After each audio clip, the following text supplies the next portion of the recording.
Eh bien nous y revoilà, bonjour les amis et bienvenue sur la saga des jeux. Aujourd'hui c'est Axel. Et bien on est parti pour une nouvelle preview que FFG nous a tellement fait attendre. Et c'est donc avec un plaisir vraiment immense qu'on va enfin parcourir ce nouveau héros que j'attends depuis très longtemps, le Nightcrawler, alias Diablo en français, Kurt Wagner. Un héros que j'adore. Alors déjà, première petite déception malgré tout, on voit que la release date, donc la date à laquelle il va sortir, eh bien c'est en septembre. Donc l'interview auquel on avait eu droit il y a quelques mois sur le FFG, YouTube FFG, qui nous annonçait que non, c'était juste un petit retard, ça allait revenir à la normale, etc. par la suite pour les sorties, eh bien on peut constater que, eh bien non, il y aura bien 2 mois entre Iceman et le prochain héros, donc Jubilee, et encore une fois 2 mois entre Jubilee et le Nightcrawler. Alors maintenant on attend impatiemment la prochaine preview du coup, pour voir si ce sera également en septembre et si le rythme va redevenir normal, ou si malheureusement FFG commence un petit peu à ralentir ses sorties avec le jeu Marvel Champions. Ça, on va découvrir par la suite. De toute façon, pour ce qui nous intéresse pour la suite, on va pas se casser le plaisir, parce que ce héros, moi, je l'attendais depuis très longtemps, et de ce que j'en ai déjà vu et analysé, il est vraiment très sympa. Allez, on commence tout de suite dans le vif du sujet. Je vais commencer par vous montrer sa carte d'alter ego.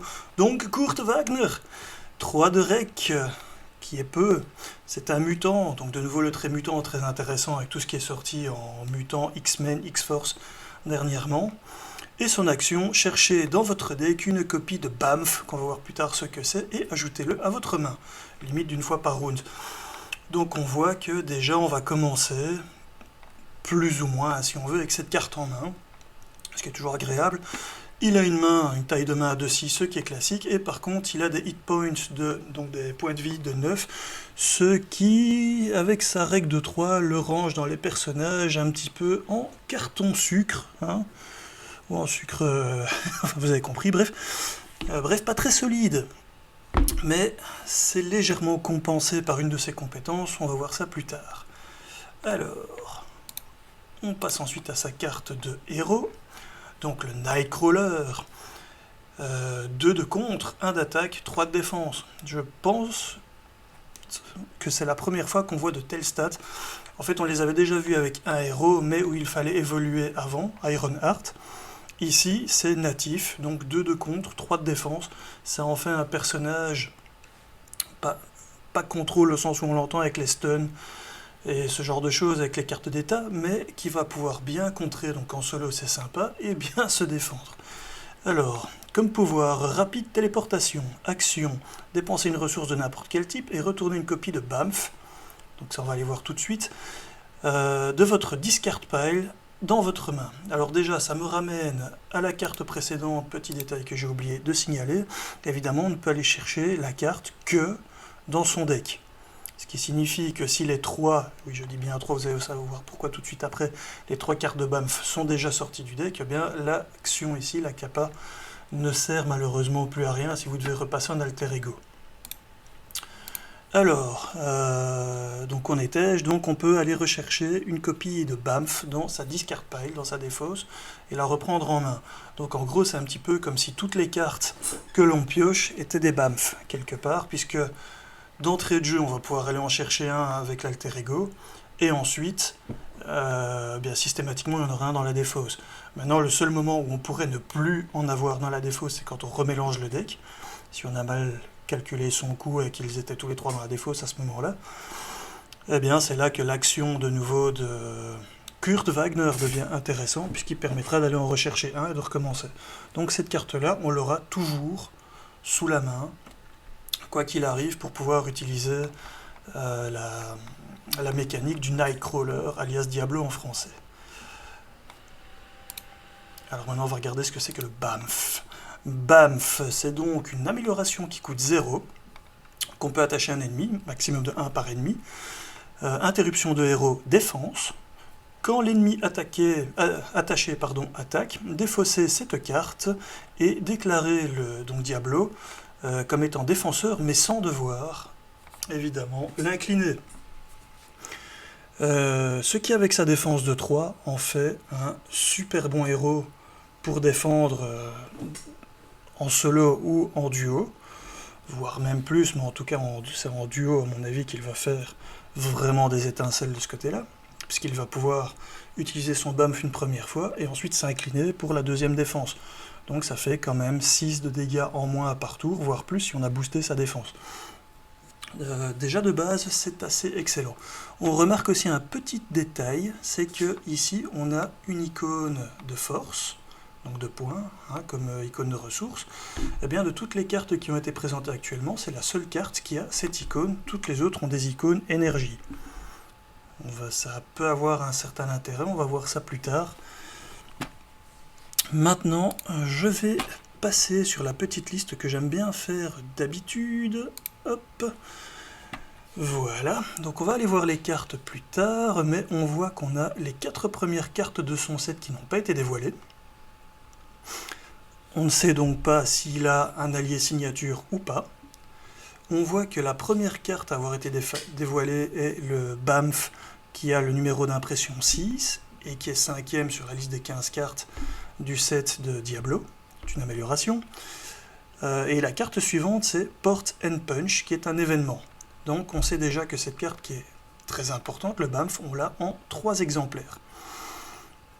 Ce qui me semble être vraiment bien équilibré pour être sûr d'en avoir toujours, d'en avoir régulièrement un en main qui apparaît, plus un qu'on peut rechercher grâce au pouvoir de Diablo dans la défausse, puisque vous allez voir que cette carte est intéressante en elle-même pour son activation de base, mais va aussi et surtout servir pour tous les événements comme carte de ressources, pour avoir des effets, des kickers comme on dit, donc des effets bénéfiques en plus.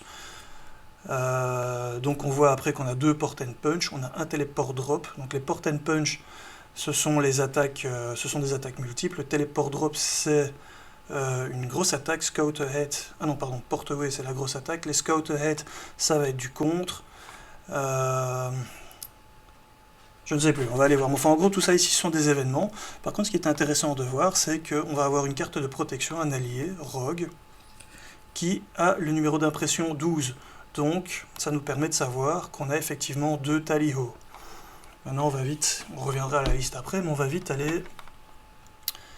Hop, on retourne sur les cartes ici. Donc, la toute première, Scout Ahead. Boom, un événement qui coûte 1. Donc, en gros, la traduction, ce serait... enfin pas fouiller plus loin, mais scouter plus loin, tout simplement. On voit que c'est un super power, comme trait, une fois de plus. Quasi toutes ces cartes ont le trait super power, donc une fois de plus, il y a une carte bien connue qui va être sympa dans ce set-ci, mais on en reparlera après. C'est donc un contre, action de héros, contre, retirer 3 menaces d'une manigance. Vous pouvez défausser une copie de BAMF de votre main pour retirer 3 menaces d'une autre manigance. Et on voit qu'effectivement on a bien l'icône énergie, comme ça va être le cas pour toutes les autres cartes. Donc, première chose intéressante, un coup de 1 pour 3, de base, c'est pas mauvais. C'est la curve, c'est très légèrement au-dessus. Enfin, pour une carte de héros, c'est juste bon. C'est vraiment pas acheté. Il en a 2 dans son set, et il a un contre de 2. Donc de base, c'est un héros qui est pas trop mauvais pour s'en sortir avec le contre en solo. Ça, c'est déjà une bonne chose aussi. L'effet bonus, en quelque sorte, puisqu'il faut défausser une carte de sa main BAMF, et que le pouvoir natif de Diablo, c'est d'aller chercher une carte BAMF dans sa discard en défaussant n'importe quelle carte, en quelque sorte, eh bien, c'est comme si on payait 2 pour retirer 2 x 3. Donc 6 menaces retirées pour 2, c'est très bon. Maintenant, c'est obligatoirement sur 2 manigances différentes. Alors, ce n'est pas sans nous rappeler une carte... Je ne sais plus comment elle s'appelait. Attendez que je tombe dessus. Ah oui, voilà. Multitasking. Donc on voit bien, hein, un coup de 1, action de héros, retirer 2 menaces d'une manigance, et ça, ici, le kicker, c'est si on paye avec une ressource mentale, on retire 2 menaces d'une autre manigance différente. Donc de nouveau, un coup de 1, un kicker et un effet bonus. Bon, évidemment, ici, c'est du 4 pour 1 au final si on a su payer comme il fallait, alors que de l'autre côté, avec Scout Ahead, ben, c'est du 6 pour 2. Ça peut nous retirer une épine du pied, mais honnêtement, il n'est pas invraisemblable de l'utiliser régulièrement juste en payant 1 pour son effet de 3, qui est déjà très bon, comme je le répète, avec un héros qui a déjà nativement 2 de contre. A savoir que, comme on l'a vu également, c'est un personnage qui va pouvoir, pas via cette carte-ci, c'est un personnage qui va pouvoir défendre régulièrement sans s'incliner. Donc c'est comme si cette carte-ci qui coûte 0 et qui peut être prise dans la défausse via n'importe quelle carte. Donc c'est comme si on avait cette carte-là en permanence en main. C'est comme si cette carte nous permettait soit d'attaquer pour 1, puisque la stat d'attaque de Diablo est de 1, ça c'est pas terrible, ou de contrer pour 2, puisqu'on aura pu se défendre pour 3 sans s'incliner. Ce n'est pas sans nous rappeler quelques personnages, comme par exemple Quicksilver, Vif Argent. Donc de nouveau, c'est un personnage qu'il pourrait être intéressant de booster, évidemment, avec les cartes classiques pour donner plus 1 d'attaque, donc plus 1 en force, pardon, plus 1 de contre, et de la défense systématiquement, ça peut être intéressant aussi. Donc ça, on verra quelques cartes qui le font plus tard également. Alors, la carte suivante, Port Away. Donc un événement qui coûte 0, super power, évidemment ici ça ne nous intéresse pas puisque ça coûte 0, mais bon soit. De nouveau une icône énergie, et comme action, donc c'est action, on peut le faire autant en héros qu'en alter ego, défausser une copie de Bamf, de nouveau, donc vous voyez que ça va souvent servir aussi de ressource, changer de forme et redresser votre identité. Donc on pourrait très bien se défendre de 3 sans s'incliner parce qu'on a un Bamf qui est sur le vilain. Ensuite, on va récupérer le Bamf dans la défausse grâce au pouvoir de Diablo. On va utiliser cette carte-ci et défausser le Bamf après avoir idéalement contré 2-2 ou avoir défendu pour un allié de nouveau 2-3, pour un ami. On va pouvoir se redresser, passer en alter ego. On va pouvoir récupérer 3 points de vie en s'inclinant pour la rec. Donc booster la rec peut être éventuellement intéressant aussi. On pourrait utiliser les cartes qui ont de gros effets quand on est en alter ego, mais qui ne s'utilisent qu'une fois tous les X temps, comme par exemple le hall des héros, mais ça on va en reparler après aussi. Et finalement revenir en héros. Donc on aura fait un petit reset au niveau point de vie, etc. Et on revient tout frais, donc carte intéressante, qui n'est pas sans nous rappeler la carte qu'on avait avec Cable, dont j'ai oublié le nom, glissade ou un truc comme ça qui permettait justement de changer de forme, et également d'ailleurs qui permettait aux alliés de changer de forme, pour rappel, donc c'était quand même assez sympa, et qui coûtait 0 aussi. Bon, évidemment ici, vu qu'il faut de nouveau défausser une carte Bamf, en fait c'est comme si elle nous coûtait 1 et pas 0. D'un autre côté, si on arrive en héros via ce moyen, on peut aller rechercher un Bamf directement qui est dans notre défausse, donc elle coûte réellement 0 pour passer d'alter ego à héros. Ça c'est sympa. Ou s'il y a encore un Bamf dans notre deck, eh bien, avec l'action de finalement Kurt Wagner, on va aussi pouvoir récupérer le Bamf, donc elle coûtera aussi éventuellement 0 dans ce sens-là. Donc toujours sympa. Maintenant, avec les Mutant Education par exemple, qui permettent de, quand on est X-Men, de renvoyer une carte de sa défausse dans son deck. En même temps, je me demande si c'est pas une carte d'événement, il faudrait que je vérifie, mais je crois que c'est une carte spécifique à l'identité. Donc on renvoie une carte spécifique à l'identité, donc pourquoi pas le Bamf, et du coup on peut le repiocher immédiatement derrière avec Kurt Wagner. Donc il y a moyen de faire des choses sympathiques. Carte suivante, Talio, de nouveau un événement, donc on sait, ah oui, la carte précédente on sait qu'on l'a en une fois, celle-ci, Talio, on sait qu'on l'a en 2 fois. Un coup de 1 pour un événement de défense, qui a le trait super pouvoir. Alors on pourrait dire, oui, super, intense concentration, mais non, parce que c'est une réponse de héros, donc de toute façon, on ne pourra jamais l'utiliser pendant la phase du vilain, malheureusement, mais bon, cela dit, la carte est très très bonne, vous allez voir. Donc une réponse de héros défense, après que Bamf a fait en sorte que Diablo donc, se défende d'une attaque. Retournez la copie de Bamf dans votre main et infligez 3 dégâts à l'ennemi attaquant. En gros, c'est comme si elle coûtait 0 puisqu'on récupère le Bamf qui pourtant a fait son effet. Donc pour 0, vous faites 3 de dégâts à l'ennemi pendant la phase de défense. Ça, voilà, 0 pour 3. Après c'est du dégât pur en quelque sorte. Maintenant ça retourne le Bamf sur main qui est souvent une ressource pour les autres cartes d'événements du set de Diablo. Et on ne peut ramener qu'une fois par phase une carte Bamf de la défausse. Donc si on a plusieurs cartes qui nécessitent d'avoir un kicker via un Bamf, eh bien on pourra l'avoir 2 fois grâce à l'effet de cette carte-ci. Ce qui est pas mal. Ensuite, c'est aussi une carte, vous allez voir dans son set, il y a une sorte de nouvel archétype qui arrive en protection, ou plutôt qui est complétée, qui existait avant mais qui est maintenant complétée, qui est plus intéressante. Et cette carte-ci rentre bien dans cette mécanique puisqu'elle va permettre de faire des dégâts pendant la phase de l'ennemi. Vous allez voir après que ça peut être intéressant. Mais j'essaye de faire les choses un peu dans l'ordre. Donc le Port and Punch, on en a 2. Événement qui coûte 2, qui est une attaque, qui est un super pouvoir. Donc ici par contre l'intense concentration va être intéressante. Action de héros, attaque, infliger 3 dégâts à un ennemi.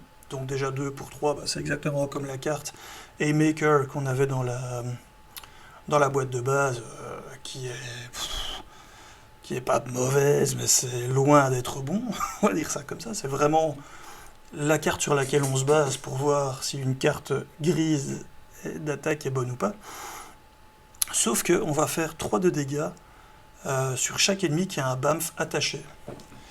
On sait qu'on en a 3, donc au maximum, si on a énormément de chance, et beaucoup d'ennemis en jeu aussi, puisque c'est maximum un Bamf de toute façon par ennemi, on pourrait infliger jusqu'à 12 de dégâts pour 2. Ce qui est très bon évidemment, mais enfin ce sera très anecdotique. Ce qui va arriver le plus souvent, eh bien, c'est tout simplement qu'on va a priori faire 6 de dégâts pour 2. Maintenant, comme c'est souvent pendant le tour aussi du vilain, on aura probablement utilisé le Bamf qu'il a sur lui pour prendre moins de dégâts et pouvoir ensuite incliner notre personnage et contrer. Donc à ce moment-là, il faudra échanger une carte de sa main contre un Bamf de la défausse pour pouvoir le jouer pour 0 sur le vilain et ensuite payer 2 et jouer cette carte-ci. Donc en fait, c'est comme si la carte, quelque part, quand on la joue comme ça, en tout cas, coûtait 3. Donc 3 pour faire 6 de dégâts et ensuite avoir un redressement lors de la phase suivante puisqu'on a un Bamf sur le vilain. Donc on comprend déjà qu'il va y avoir...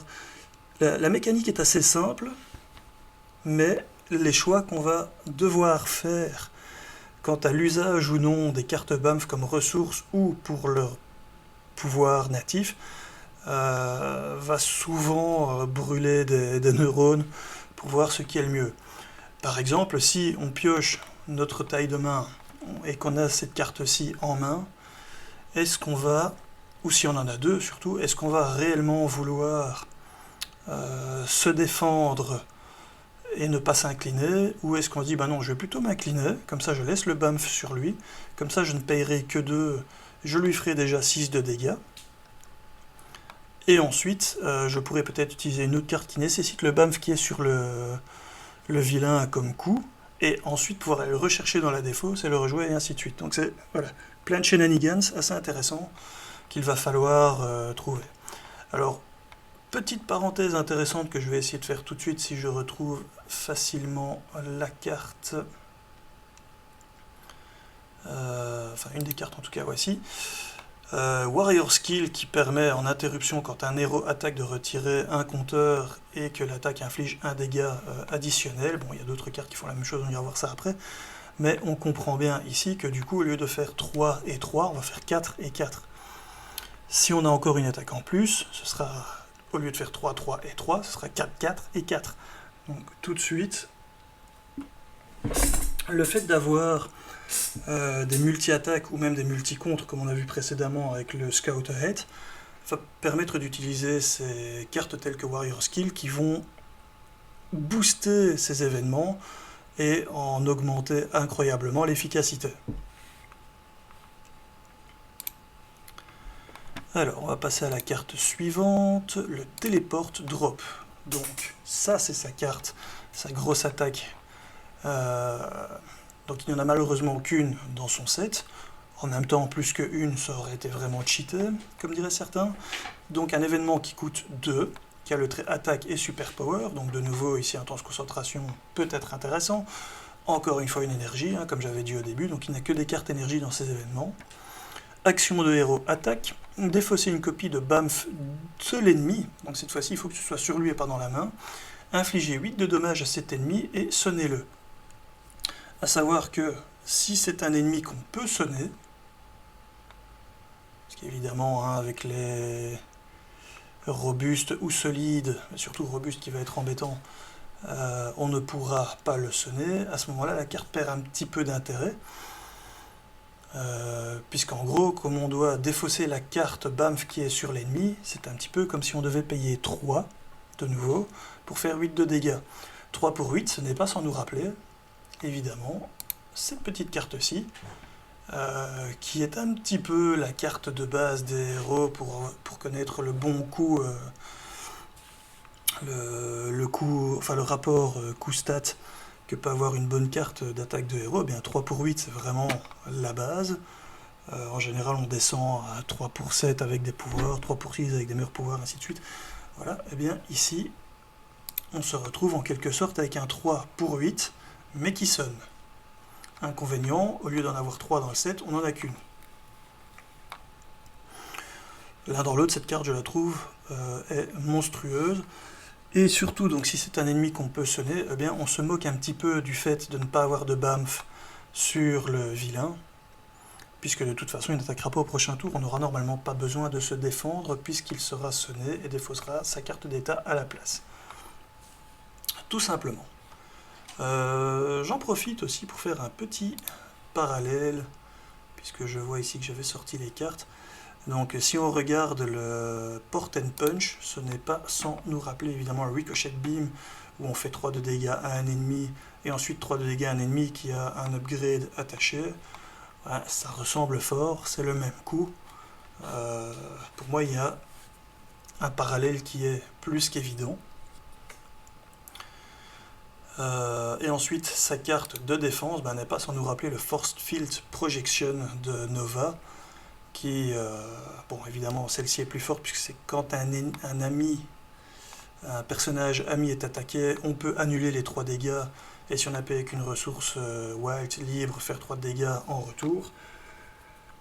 Certes, c'est, je trouve, plus fort, mais il y a quand même un parallèle qui est évident aussi, avec donc le Tally-Ho qu'on voit ici.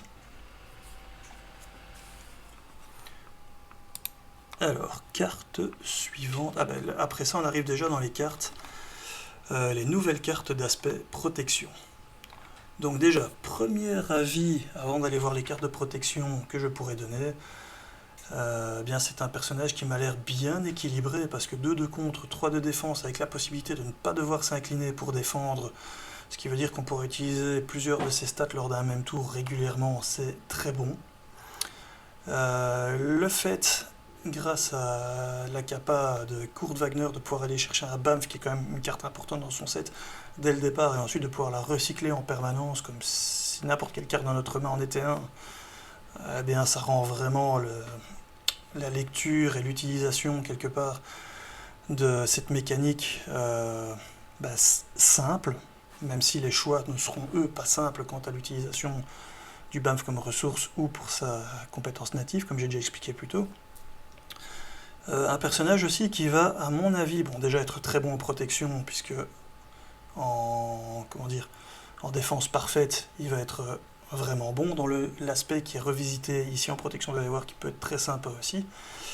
Mais avec des cartes qui ont plusieurs cibles potentielles, comme avec Scout Head qui va pouvoir contrer plusieurs manigances, Menace sur des manigances, eh bien en justice, ça va être sympa de booster cette carte-là avec quelques cartes qu'on va aller voir après. Le Tally-Ho, qui permet justement dans le nouvel aspect qu'on va voir tout de suite de faire des dégâts pendant la phase du vilain, qui n'est pas sans nous rappeler d'ailleurs l'utilisation de Spider-Gwen, Spider-Ghost, qui à mon avis va adorer ces nouvelles cartes de l'aspect protection aussi, on va voir ça dans un instant. Donc en défense, ça peut être vraiment très sympa. Le Port and Punch, qui comme je l'ai déjà dit, c'est plusieurs instances possibles d'attaque, donc en agression pour booster ces instances d'attaque, ça peut vraiment être très très fort aussi. Et enfin, une giga attaque téléporte, drop. Malheureusement, il n'y en a qu'une, et ça ne fonctionnera pas contre les ennemis robustes, ou moins bien contre les ennemis solides, certes. Bon voilà. Alors, justement, le nouvel aspect, enfin, pas le nouvel aspect, mais en protection, une nouvelle mécanique, enfin pas une nouvelle mécanique, comme j'ai déjà dit, une ancienne mécanique, mais qui est améliorée. Nous avons d'abord cette carte-ci, je vais commencer par celle-là, Change of Fortune, donc changement de sens de la chance, ou je sais pas comment on pourrait le traduire, mais la chance tourne, c'est comme ça que je le traduirais. Jouable sous le contrôle de n'importe quel joueur, donc ça fait partie de ces upgrades où on peut en mettre 3 dans son deck et puis le jouer pour les copains. En réponse, après que vous ayez battu un ennemi durant la phase du vilain, inclinez cette carte et piochez, attention, je sais pas si vous voyez bien, mais 2 cartes. 2 cartes, c'est énorme. Donc, on a déjà pas mal de cartes qui étaient sympas. Je vais essayer d'en trouver quelques-unes. Quelques cartes sympas, oui voilà. Alors, déjà on a les cartes comme Nova, qui permettent de faire du dégât pendant le tour. Évidemment, ce n'est pas nous qui causons les dégâts, donc là ça ne fonctionnerait pas si on termine l'ennemi avec ça. Mais en admettant qu'on est Retaliate, j'ai oublié le mot en français, mais enfin vous avez compris, donc quand on se fait attaquer, on fait d'office le dégât qui est après, le nombre qui est après Retaliate en dégâts. Eh bien on pourrait terminer un adversaire et donc pouvoir piocher 2 cartes grâce à la nouvelle amélioration Fortune Change. Alors, qu'est-ce qu'on a d'autre qui est intéressant? Évidemment, eh bien cette carte-ci, Energy Barrier, qui est une amélioration. Donc l'amélioration, c'est comme si c'était notre héros qui faisait des dégâts. Donc, en utilisant l'interruption de barrière énergétique, on peut effectivement battre un ennemi pendant la phase du vilain, et ça nous permet de piocher tout ce qui nous donne Retaliate, ou qui s'y apparente, comme l'armure électrostatique. Après que vous ayez défendu contre une attaque, infligé un dégât au personnage attaquant, voilà, si on termine le personnage, boum, on va pouvoir piocher 2 cartes. Le first hit également, infliger 2 dégâts au vilain, ça c'est l'action de base, mais en interruption, quand un sbire initie une attaque, infliger 2 dégâts à ce sbire. Donc déjà, on va annuler, d'où l'aspect protection, son attaque, puisqu'on va lui faire des dégâts avant que lui n'attaque. Carte qui est quand même très peu utilisée pour l'instant, mais qui pourrait franchement rentrer dans cet archétype avec cette nouvelle carte qui permet de piocher. À savoir qu'un des gros défauts de jouer uniquement pendant le tour du vilain, c'est souvent de se retrouver pendant notre tour avec 1 ou 2 cartes en rab en main, par exemple les améliorations qu'on a envie de jouer, et du coup on ne sait plus poser parce qu'on a trop dépensé de cartes en fait pendant la phase du vilain, de l'ennemi. Eh bien ici, pas de problème, on repioche 2, hop, on a de nouveau de quoi déposer nos améliorations éventuellement. Carte beaucoup plus récente qu'on a eu je crois avec, il me semble, Shadow 4 si je ne dis pas de bêtises. Powerful Punch, qui est une attaque défense, interruption de héros, attaque défense. Quand un ennemi initie une attaque, infliger 4 de dégâts à cet ennemi. Donc ça coûte plus cher, ça coûte 2, mais là ça fonctionne aussi bien contre le vilain que contre les sbires. Pour se débarrasser, en plus 4 de dégâts, c'est quand même très bon. Il y a énormément de sbires qui partent déjà avec 4 dégâts, donc on va annuler l'attaque, on va le tuer, et on va pouvoir déclencher la réponse de la nouvelle amélioration pour aller piocher 2 cartes. Donc voilà, on voit qu'il y a quand même déjà quelques possibilités bien sympas d'utiliser le Change of Fortune. Évidemment, dans ce set-ci, on nous en a donné quelques-unes nouvelles aussi, comme celle-ci, Under Control, sous contrôle. Donc, amélioration qui coûte 0, que l'on attache à un sbire, maximum de 1 par sbire. Et après que le héros a défendu, donc ici malheureusement c'est après et pas à l'initiation d'une attaque de ce 10 sbires qui annulerait évidemment l'attaque. Mais bon, ça reste quand même très bon, puisque après que le sbire va avoir attaqué et qu'on a défendu, eh bien on va tout simplement lui infliger 4 de dégâts. Donc en gros, c'est 4 de dégâts pour une carte, ce qui en protection est un très très très bon ratio. Défaut de la carte, ça doit d'office être un sbire, donc contre les decks de rencontre qui n'ont pour ainsi dire pas de sbire, ça sert pas à grand chose. Et puis ça n'annule pas l'attaque. Donc en fait, ça va aussi bien rentrer dans dans un défense parfaite, pour pouvoir se défendre en permanence de façon efficace, principalement contre le vilain. Et quand on a un sbire un peu gênant qui arrive une fois de temps en temps, on lui pose ça, et on va pouvoir s'en débarrasser. Donc c'est une carte intéressante pour gérer les sbires plus facilement en protection. Alors, évidemment, tous les personnages qui aiment mettre des améliorations sur le vilain et les sbires vont être très intéressés par cette carte-ci, et donc Cyclope notamment, toutes les nouvelles cartes aussi d'aspect agression qu'on a vu avec Iceman, si on joue en multi, vont être très intéressés par le fait qu'on mette des Hunter Control sur des sbires. Ça va permettre, par exemple avec la nouvelle X-Shark, j'ai oublié son nom exact, mais l'allié qui fait autant de dégâts qu'il y a d'amélioration sur l'ennemi, bon bah sur le sbire, ça va bien l'aider aussi, par exemple. Et de fait, le BAM fait aussi une amélioration qu'on dépose sur les sbires, sur les ennemis, eh bien, vont aider Cyclope, vont aider ce nouvel archétype agression à être plus efficace. Donc on voit qu'on a aussi une nouvelle mécanique basée sur les améliorations qu'on dépose sur les ennemis qui se met vraiment en place de façon intensive avec les X-Men. On voit que c'est également d'ailleurs une ressource énergie, donc de nouveau dans son set préconstruit, vous pouvez voir énergie, énergie, énergie, énergie, énergie sur toutes ces cartes. La seule carte qui ne l'a pas, c'est finalement le BAMF avec une ressource de force. Et bien ici, ça fait 3 cartes énergie de plus. Donc voilà, ce sera assez saturé en ressources énergie dans son set. Alors, carte suivante, une manigance annexe de joueurs Astonishing X-Men qui coûte 1, qui a 5 de je ne sais plus comment ça s'appelle, de valeur d'entrée en jeu de menace, et on voit que ce n'est pas en fonction du nombre de joueurs, c'est d'office uniquement 5. Donc déjà, si on est en multi, ce sera très facile de la vider. Alors, Victory 0, donc ça c'est comme d'habitude, on ne pourra l'utiliser qu'une fois, puis ça va dans la pile de victoire. Réponse, après qu'un personnage X-Men a défendu contre l'attaque d'un ennemi et n'a pas pris de dommages, donc de nouveau archétype défense parfaite, retirer une menace de cette manigance. J'ai envie de dire que cette carte s'insère donc parfaitement dans les cartes, dans les decks défense parfaite, où on n'a pas vraiment de slot pour d'autres manigances annexes. Eh bien c'est du deck thinning, on va payer 1, on va la mettre en jeu, on ne s'en occupe plus, et en fait à chaque fois qu'on va défendre avec notre personnage X-Men ou des alliés X-Men, ceci va décrémenter légèrement, et au moment où ça va arriver à 0, eh bien, when defeated, sonner et désorienter chaque ennemi en jeu. Donc l'effet, finalement pour 1, est assez énorme.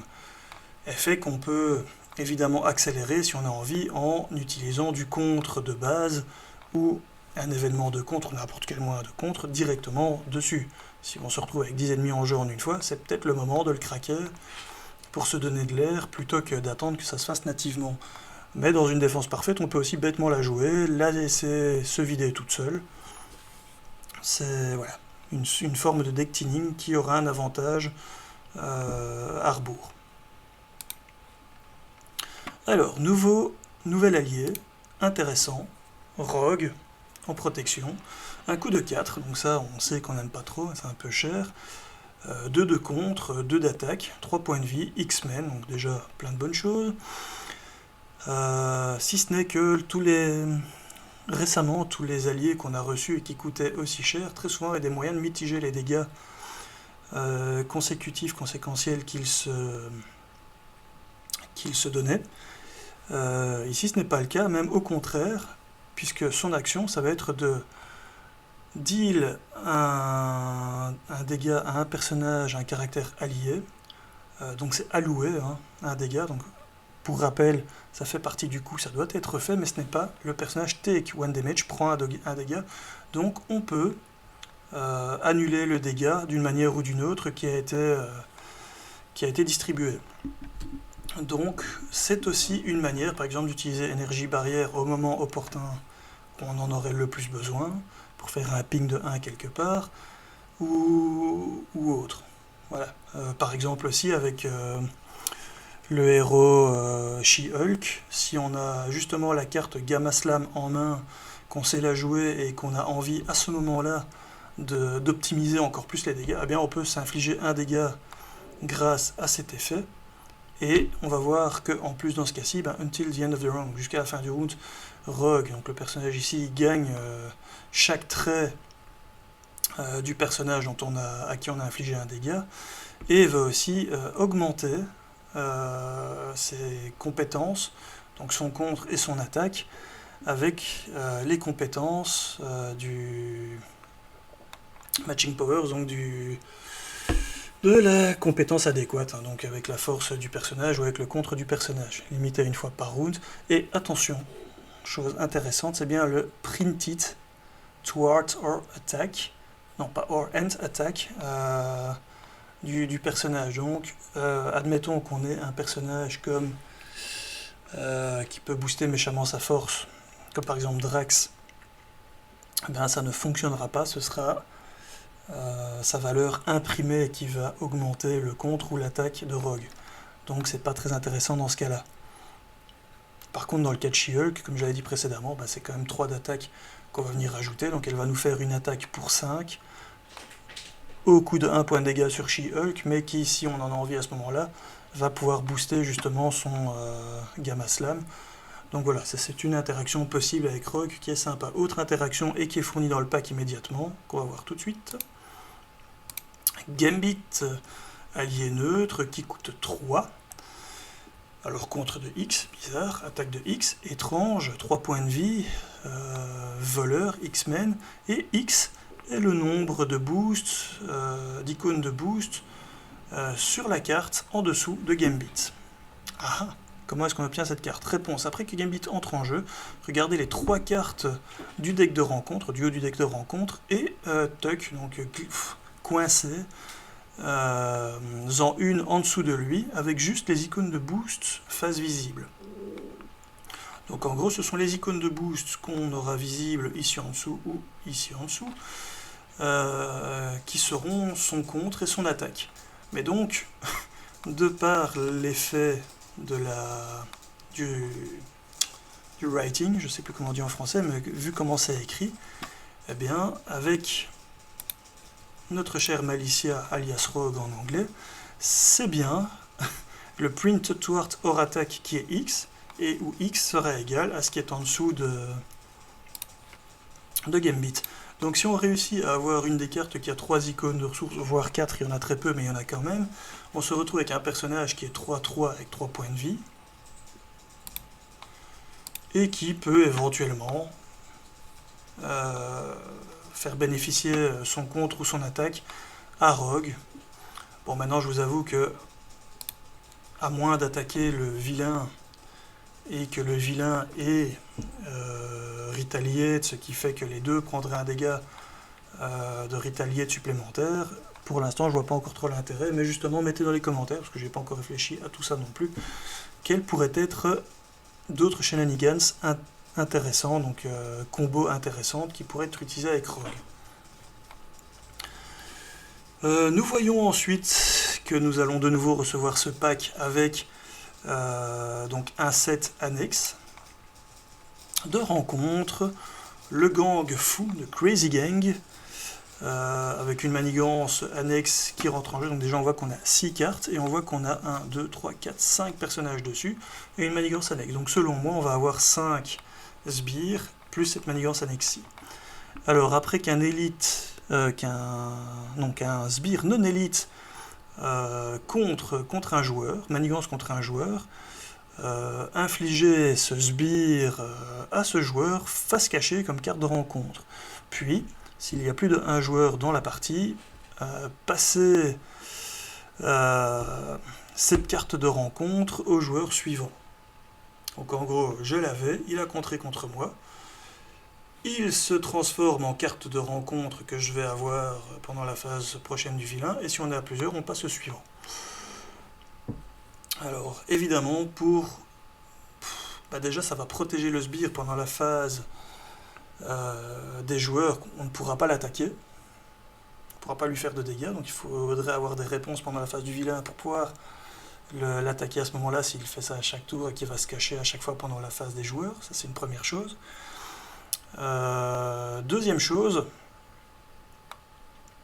c'est que, s'ils ont des effets d'entrée en jeu, et on va voir que c'est le cas de la plupart des personnages qu'on nous a montrés, enfin à mon avis de tous les personnages de ce set, eh bien on va se retaper les effets d'entrée de jeu qui sont très souvent assez violents avec ces personnages-ci.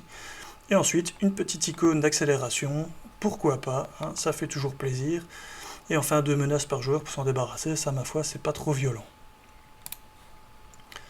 Alors, la reine de cœur, qui est donc criminelle, qui est reine, qui a 4 points de vie. Donc déjà les cartes qu'on nous a données dans le set permettent de s'en débarrasser assez facilement. Notamment la carte protection qu'on a vue au préalable. Eh bien voilà, après avoir défendu contre une attaque, infligez-lui 4 de dégâts. Bon, déjà on a des réponses dans le set. Si on a envie de l'inclure immédiatement comme set de rencontre annexe, eh bien, et on voit que ce sera la même chose avec l'exécutionneur. Executioner, oh yeah. Donc 4 points de vie. Une manigance à 0, étonnant, et une attaque de 1, pas très fort. Une fois révélé, cherchez dans le deck de rencontre ou la pile de défausse, après le Crazy Gang Side Scheme, donc la carte que je vous ai montrée juste précédemment, et révélez-la. Si elle est déjà en jeu, par contre, eh bien, infligez-vous une carte de rencontre. Donc l'effet, on voit qu'il est assez sale. Soit il va aller chercher la carte qui fait qu'en cas de contre d'un personnage non élite, ils vont pas arrêter de revenir et de refaire leur effet d'entrée en jeu. Soit si la carte manigance annexe Crazy Gang est déjà là, hop, on a une carte de rencontre supplémentaire. Que du bonheur. Heureusement, avec une attaque de 1, on ne sera pas trop embêté à la laisser finalement à rester en héros pour tanker les dégâts jusqu'à ce qu'on s'en soit débarrassé. Deuxième carte qu'on nous montre, on voit qu'il y a déjà un parallèle avec 0 de contre, 0 de manigance, pardon. 2 d'attaque, donc ça c'est déjà un petit peu plus embêtant, ça donne plus vite envie de retourner en alter ego pour se soigner, souffler un peu malheureusement. 4 points de vie, donc même constat que pour la carte précédente. Criminel, ok. Par contre l'effet d'une fois de révélation, donc when revealed, est un petit peu plus violent, puisque l'exécutionneur attaque le caractère ami avec le moins de points de vie restant. Comme ça, paf, j'arrive, j'attaque. Alors, de friendly character, c'est pas le héros. Donc, si vous êtes en alter ego et qu'il arrive, il vous attaque. Si c'est vous qui avez le moins de points de vie. Donc, déjà, ça pique. Si l'attaque bat un allié, ça c'est vraiment une saleté aussi, retirez cet allié de la partie. Donc en gros, si vous avez un allié avec lequel votre deck synergise énormément et que lui il arrive et que pas de bol à ce moment-là il lui restait plus beaucoup de points de vie, ben boum, au revoir l'allié et c'est fini jusqu'à la fin de la game. Donc lui il peut être horripilant par exemple contre X23 parce qu'il pourrait vous débarrasser instantanément de Honey Badger. J'arrive, boum. Et voilà, toutes tes shenanigans sont foutues, tu peux recommencer la fin. Peut-être pas recommencer la partie, mais enfin, en tout cas, ce sera moins drôle. Et voilà, on a fait le tour de toutes les cartes, nouvelles cartes qui nous ont été présentées. Alors maintenant, on va faire un petit parallèle en vitesse, donc avec toutes les cartes que j'avais sorties. Donc déjà, ça j'avais déjà montré, le Ricochet de Beam qui ressemble quand même vraiment à sa carte d'attaque. On voit que c'est un peu la même construction, donc le port and punch, ici. Faire 3 de dégâts et puis refaire 3 de dégâts à tous ceux qui ont BAMF. Très souvent ce sera le même résultat. Évidemment son attaque qui coûte 2, mais où il faut défausser un BAMF qui est sur l'allié pour faire 8 de dégâts et stun. Eh bien ici on a le swinging web kick, ça j'en avais déjà parlé aussi. Force field projection, j'en ai déjà parlé aussi, hein. C'est sa carte Tally-Ho qui permet de reprendre le BAMF en main et faire 3 de dégâts, qui permet de faire du dégât pendant la phase de l'adversaire. Et donc de se débarrasser éventuellement d'un sbire, comme j'avais déjà expliqué au préalable. Donc au moyen de cette carte-ci, hop, 3 de dégâts pendant le tour de l'adversaire, on récupère le BAMF, ça c'est très bien. Et ça permet aussi éventuellement de déclencher cette carte-ci et de piocher 2 cartes. Donc avoir des BAMF sur des sbires pourra à certains moments être intéressant aussi. Ça c'est une chose. Alors, carte suivante que j'avais retirée, qui pouvait être considérée comme intéressante. Oui, voilà. Évidemment, le Specialized Training pour un personnage qui finalement contre pas si mal. Il va pouvoir contrer à 2 quasi à chaque tour, donc il va pouvoir se débarrasser de ceci relativement aisément tout en se défendant, grâce au BAMF toujours. Ça va nous permettre d'aller rechercher cette carte-ci qui pour moi va très bien avec lui, en plus de la veste de protection et la veste de défense. Veste blindée, je sais plus son nom, je vais aller voir ça tout de suite après, mais en gros votre héros a plus 1 de défense, puisqu'il peut se défendre quasi à chaque tour sans problème, on passe déjà à 4, c'est quand même assez intéressant, et en plus, après que votre héros a performé une défense de base, exhaust discard, donc incliner cette carte, piocher une carte, donc encore un moyen de jouer pendant la phase du vilain, et de se retrouver malgré tout avec suffisamment de cartes en main pour avoir une phase de jeu intéressante pendant la phase des joueurs. Bon, petit aparté rapide sur les cartes habituelles des X-Men qui sont toujours très bonnes dès qu'on joue X-Men. Et puisqu'on va avoir un personnage qu'on va peut-être vouloir booster via des améliorations pour avoir plus de force, plus de défense, plus de contre, etc., et bien pouvoir l'untap régulièrement, le redresser régulièrement, fait que Utopia de nouveau va être une très bonne carte avec lui, je pense. On a vu qu'énormément de cartes jouables pendant le tour des joueurs sont des super power, donc de nouveau le deft focus, intense concentration peut être intéressante ici. D'ailleurs je rajouterais aussi que vu que quasi toutes ces cartes, si j'ai bien vu, sont des super pouvoirs, Hope Summers, l'allié qui coûte 4 et qui permet d'aller rechercher un super pouvoir dans sa défausse ou dans son deck, je ne sais plus, mais enfin en tout cas elle synergiserait assez bien également avec Nightcrawler. Alors comme j'expliquais au préalable, eh bien, vu qu'il a une carte qui fait plusieurs instances de dégâts, les cartes comme Warrior Skill qui vont booster ces instances, ou encore Aggressive Energy qui va booster les instances également, sont intéressantes. Avec le Scout Head qui permet de contrer de nouveau sur plusieurs instances, plusieurs manigances, eh bien, on a la même chose en justice, donc Patient for Justice qui permet d'augmenter la menace retirée lors d'une action de contre. Voilà, Operative Skill, donc c'est un peu l'équivalent que le Warrior Skill, donc des cartes qu'on a eu récemment hein, avec Gambit et Psylocke, si je ne dis pas de bêtises. Et donc de nouveau interruption, quand vous contrez, eh bien, retirez un compteur operative de cette carte-ci, et ce contre retire une menace additionnelle, donc au lieu de retirer 3 et 3, vous retirez 4 et 4. Si vous avez... il me semble qu'il y a également, je ne l'ai pas mise ici, mais la carte de ressources qui fait la même chose que la carte... attendez, hop... Ah, Patient for Justice, c'est ça. Bien du coup, si vous jouez deux en même temps, vous pouvez retirer 5 et 5. Enfin, il y a moyen de faire des choses assez sympas en contre également. Alors, comme on a vu que c'était un personnage, ça m'intéressait aussi, qui est fortement basé sur les ressources énergie dans son set de base, ça doit être relativement facile de faire un presque 100% en énergie. Donc, il y a beaucoup de cartes qui peuvent être intéressantes, comme Wasp, qui va être très facile à jouer finalement pour 3 avec 3 points de vie, et avec ces 3 d'attaque, ça fait beaucoup de dégâts, tout simplement. Je vais pas tous les décrire de long en large, mais mon Thor Odinson qui a besoin de ressources énergie, pareil. Même des vieilles cartes comme Vision qu'on pourrait avoir envie de ressortir, parce que voilà, on va pouvoir booster très facilement, finalement, enfin utiliser son action assez facilement. Des cartes éventuellement aussi comme Adam Warlock, si on sait que d'office on va défausser pas mal, ça permet d'avoir une sorte de protection supplémentaire si on joue commandement.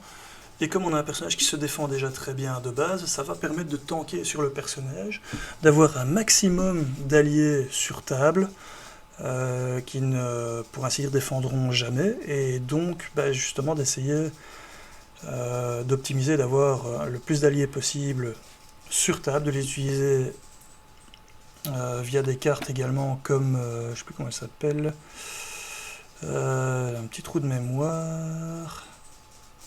Allez, la carte qui permet de piocher autant qu'on a d'alliés, le Strength in Number, donc la force du nombre, eh bien voilà.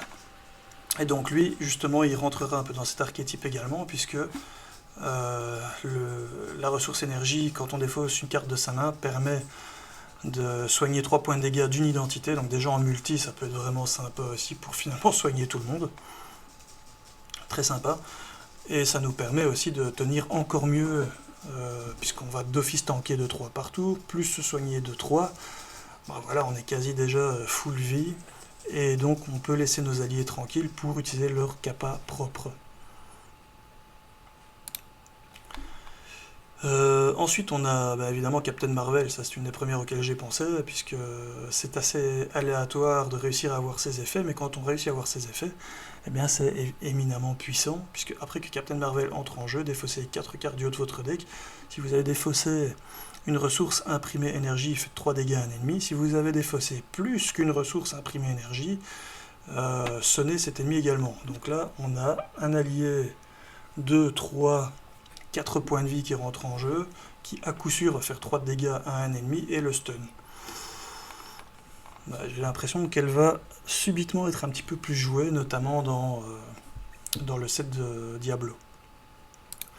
Alors Sunspot, de nouveau, intéressant quand on a de l'énergie à foison. En protection, on a Nova, qui en plus s'insère un peu aussi dans l'archétype de finalement passif-agressif, donc faire des dégâts aux alliés pendant aux sbires ou à l'ennemi pendant le tour de l'adversaire, qui ici va peut-être suffire à diminuer le nombre de dégâts, le nombre de points de vie qu'ont ces sbires, pour ensuite utiliser par exemple un Talio, leur faire les dégâts manquants, et ensuite pouvoir aller piocher les 2 cartes avec changement de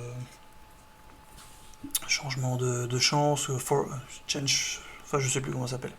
Tiens, je vais quand même aller vérifier, parce que j'aime bien quand je dis le bon nom. Voilà, Change of Fortune, la carte ici présente, qui permet quand même de piocher 2 cartes. C'est énorme, je trouve. C'est vraiment la carte qui manquait pour que cet archétype devienne intéressant. Et maintenant qu'on l'a, je pense qu'on va voir beaucoup plus souvent cet archétype se dessiner, et aussi qu'on va revoir énormément des personnages qui jouent pendant la phase du vilain, comme principalement évidemment Spider Ghost. Ça, pour elle, c'est du pain béni, cette carte-ci. Alors, qu'est-ce qu'on avait d'autre encore que j'avais mis de côté? Voilà, oui. En défense parfaite, fatalement, de nouveau, à l'instar de Specialized Training qui permet d'aller chercher l'entraînement à la défense, on a cette carte-ci qui vient du corset, Armored Vest, donc veste blindée qui donne plus en défense. Vu qu'on va utiliser la défense à chaque tour, ça va faire un ratio pour un coup de 1, c'est une efficacité maximum. Fatalement, qui dit défense parfaite dit le Unflappable qui permet de piocher à chaque fois qu'on se défend. Si on a besoin de pioche, puisqu'on se défend très bien, on peut également utiliser le Taunt. Puisqu'on va se défendre une fois gratuitement en ne s'inclinant pas, qu'est-ce qui nous empêche de nous défendre une deuxième fois pendant cette fois-ci la phase des joueurs? Donc on va pouvoir se défendre pendant la phase du vilain, pendant la phase des joueurs, ce qui va permettre ici de piocher plus de cartes et aussi de déclencher des effets lorsqu'on se défend pendant les 2 phases. Donc ça me paraît très intéressant avec Diablo également. En passif agressif, je l'avais déjà montré, mais évidemment la barrière énergétique qui est super intéressante, et comme j'avais déjà expliqué, qui fonctionne assez bien aussi avec le nouvel allié protection qu'on a ici, Rogue, puisque voilà, infliger 1 dégât à un adversaire, un personnage ami, entre parenthèses, ça peut être les personnages, les héros des des amis avec qui vous jouez, ou leurs alliés, sont également... Bon, demandez-leur avant quand même, hein, parce que je pense que pour ce genre de choses, normalement, on doit avoir l'avis de l'ami, du joueur ami, mais bon, soit. Eh bien ici, ça permet, puisque c'est deal et non pas take, ça va vous permettre, il faut que je retrouve la carte avec la barrière énergétique, de déclencher l'effet de la barrière énergétique, mais pas uniquement pendant la phase du vilain. Donc si on en a vraiment besoin pendant la phase du joueur, c'est une façon de l'utiliser. Alors d'autres cartes dont j'avais déjà fait allusion, mais voilà, l'électrostatic armor qui va permettre de faire du dégât pendant la phase de l'ennemi quand on se défend. Le first hit, hein, dont j'ai déjà parlé également, faire du dégât pendant la phase de l'ennemi pour piocher les cartes ensuite avec changement de chance. Power punch, j'en ai déjà parlé également. Pour la défense parfaite, je trouve que Judoka Skill, pour une fois, est intéressant. Puisque voilà, c'est la carte qui va permettre de booster en quelque sorte la défense, donc à l'instar de Warrior Skill ou Thief Skill, je ne sais plus, Warrior Skill. Donc Warrior Skill ici présent, et voilà, et Operative Skill pour le contre. Eh bien, moi je trouve que c'est un peu le pendant, puisqu'on va pouvoir 3 fois booster notre défense de 2 en quelque sorte. C'est une façon de voir la chose, mais moi je le prends comme ça, donc ça augmente notre défense de 2, ou ça diminue de 2 l'attaque de l'adversaire. Ça ne peut pas le faire aller en dessous de 0. Ça c'est la seule différence qui pourrait par moment avoir faire une différence, mais bon, ce sera déjà dans des cas très... des niches comme on dit. Mais vu qu'on va se défendre sans s'incliner systématiquement, eh bien, ça peut être super intéressant ici comme carte en défense parfaite. Alors, autre chose intéressante aussi, et ici c'est plus avec la carte qui permet de changer d'état, de forme, eh bien, on n'en a qu'une. Cela dit, utiliser intelligemment, ça peut être très intéressant, comme d'ailleurs tous les autres personnages dont j'ai déjà parlé, comme Cable, qui n'a qu'une fois une carte qui permet de changer aussi, mais qui ont de quoi se défendre, donc ils vont rester en héros quand même assez longtemps, et quand on va retourner en alter ego, ce sera pour déclencher une fois tous les effets d'alter ego intéressants, et puis revenir en héros après. C'est comme ça que je le vois pour l'instant. Et du coup, les cartes comme Angel's Eyrie, évidemment ça rentre parfaitement dans l'aspect aussi défense parfaite ou passif agressif ou mix entre les deux comme on a vu ici, puisque après que vous vous êtes défendu d'une attaque, placez un compteur de fatigue ici et vous allez en alter ego, retirer chaque compteur fatigue ici et soigner un point de dégâts. En fait ça vous permet d'utiliser votre héros pour faire quelque chose, passer via la carte de changement de forme en alter ego, déclencher ceci puisque en protection vous serez défendu surtout avec Diablo, vous vous défendez quasi à chaque tour d'office, donc vous allez engranger pas mal de points ici, de points de fatigue, vous allez revenir ici, vous allez vous refaire full vie, une fois, et puis vous allez revenir après en héros, dans le même tour. Super intéressant je trouve, puisqu'en gros c'est un setup des points de vie, c'est cette carte-ci avec le portaway, je trouve que c'est une très bonne combo, pour justement retourner faire full vie et recommencer en protection, en héros pendant quelques tours. Ce n'est pas sans nous rappeler finalement la carte dont j'ai oublié le nom, avec Adam Warlock, qui permettait, une fois qu'on a fait le tour de son deck, de mettre un compteur dessus, et puis en alter ego, on retourne et on redevient full vie. Voilà, c'est un peu le même principe. Alors, autre carte intéressante, mais dans un autre aspect, évidemment, c'est All of Heroes, puisque en agression, s'il y a des sbires, on va en casser beaucoup. On va revenir une fois en alter ego pour faire un plus 3 cartes à ce tour-ci, avant de revenir en héros, donc c'est assez monstrueux. Ça permet de bien rentabiliser le All of Heroes à chaque roulement de deck. Autre carte encore intéressante, pour moi je trouve, le Medlab. Donc si on joue en commandement, eh bien, on a un héros qui va pouvoir défendre les alliés, il se défend tout seul, donc les alliés vont pouvoir faire leur taf de leur côté, et quand ils vont être plus souvent battus par des dégâts conséquentiels, ils vont être placés ici en dessous, et ensuite grâce à la carte donc Portaway, on va pouvoir retourner justement en alter ego une fois par cycle de deck, et donc enclencher le pouvoir ici d'alter ego pour pouvoir rejouer comme si c'était dans notre main n'importe quel allié, enfin l'allié qui est ici en dessous. Par exemple, comme on l'a dit précédemment, pour ces alliés ici, Adam Warlock qui permet de se soigner à balle de guerre, ça peut être très sympa. Captain Marvel qui va être rejoué comme s'il était...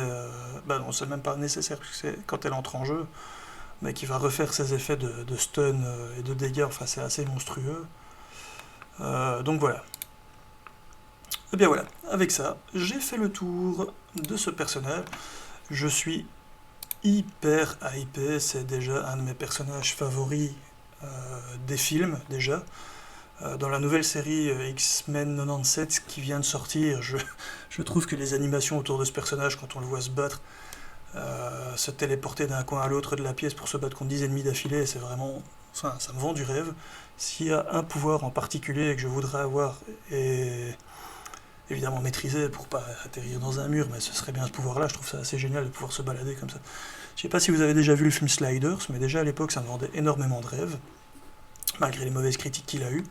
Et je trouve que le pouvoir de téléportation, quand il est maîtrisé, c'est vraiment un truc de ouf qui est... Enfin, moi, c'est un rêve. Et ici, voilà, c'est le personnage vraiment, moi, qui me... Là, on a le personnage type que je voudrais bien être si j'étais un super-héros. Donc, voilà. Eh bien, n'hésitez pas à me dire dans les commentaires ce que vous en pensez. Moi, j'ai pris beaucoup de plaisir, évidemment, à faire cette preview avec vous. Et j'ai vraiment hâte qu'il sorte pour pouvoir le tester, et malheureusement pas avant septembre, donc voilà. Je pense que ce sera un personnage super équilibré, parce que son pouvoir se suffit en quelque sorte à lui-même, et lui permet donc de défendre gratuitement en quelque sorte, donc on va pouvoir jouer là-dessus à mort, et jouer donc l'aspect protection, mais également, tout en se protégeant, permet d'utiliser sans regret son contre, voire même son attaque, si on le booste. Donc je pense qu'il a vraiment, et puis avec ses multi-instances à chaque fois, donc avec Port and Punch jusqu'à Auto-Hit, je pense que ce personnage a vraiment un avenir dans tous les aspects. Et comme j'ai expliqué, vu qu'il se défend très bien tout seul, eh bien, même en commandement, il permettra probablement de faire des decks commandements pas forcément basés que sur les X-Men, qui peut être super, super intéressant. Voilà, dites-moi ce que vous en pensez dans les commentaires. Bis à vous les mecs, et les demoiselles aussi d'ailleurs. Et à la prochaine sur la saga des jeux. Salut les amis!